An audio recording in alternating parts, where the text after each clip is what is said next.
Yeah, welcome to today's video, to this very short video. We are taking a look at how to mix glacier blue. This is a mixture of two different pigments. We have the PB29 ultramarine blue. I am using the Daniel Smith version, the French ultramarine, because it is a very strongly granulating version of ultramarine blue. Then we have the PG50. This is a cobalt pigment which can make the classic cobalt turquoise colors, but also a very green color, a lighter green color. And of course the version they used here is the turquoise version.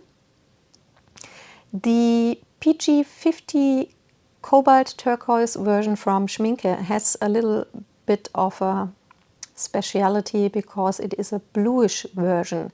Normally the PG50 cobalt turquoise versions are greenish versions, and the ones made with PB28, which you probably know from cobalt blue, which can also make those cobalt turquoise colors.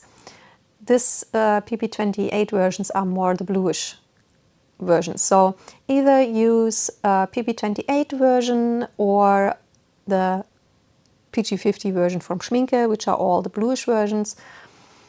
If you have seen the glacier green video, you can see that sometimes even a slight difference in color shade, like the difference between the bluish and the greenish version of the cobalt turquoise, can make a difference in the end result you are having in a mixture. Hope you see that little difference between greenish and bluish cobalt turquoise versions. The greenish versions I've swatched next to the one we use here is the Winsor & Newton Professional Cobalt Turquoise Light version. Yeah, what to say about glacier blue? For me personally, that's also the reason why I don't have the original, is it is just too unspectacular. It just looks like a lighter ultramarine version, so yeah, it is very hard to see a color separation effect. I have seen one or two pictures or videos where you have seen a super slight hint of turquoise, but it is so subtle and so low that it is not very strongly visible. If you know that it is there, you can imagine more that it is there. And yeah, to be honest, if you're using ultramarine blue and dilute it a little bit more with water, then you probably get from the color shade a very similar result. So I just don't see the reason why to buy a mixture like that. In the self-mixed lower part, I have done a higher amount of PG50 in it, just that you can see that it definitely makes a difference in the color shade. The lower part looks a little bit more, I think it is the deep sea blue or so. There is a color which looks very similar, I think, in a deep sea group.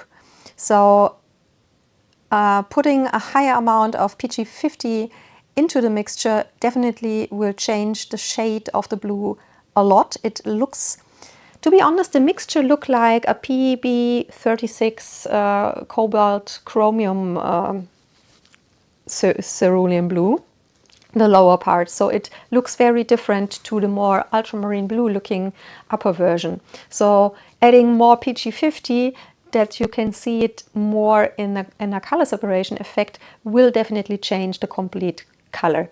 So that is not an option to do if you want this special shade of color. Yeah, but like I said, it is for me personally a very underwhelming mix, and one I personally just don't see a reason why I should buy it. Yeah, I would absolutely love to hear your personal opinion about the color if you are like me and say it is too underwhelming to not special enough to buy, or is it a special shade of ultramarine blue which you personally enjoy a lot? And yeah, I would love, if that is the case, I would love to hear where do you use it, and how does it work differently for you to a standard PB29 ultramarine blue. And I really hope that the video was, as always, helpful and informative. And yeah, I would very much appreciate a thumbs up or a follow, because it helps the channel so much. So thank you so much for everyone leaving a follow or a thumbs up here. And yeah, I hope to see you soon in one of my other videos. Until then, take care and have a nice day. Bye bye.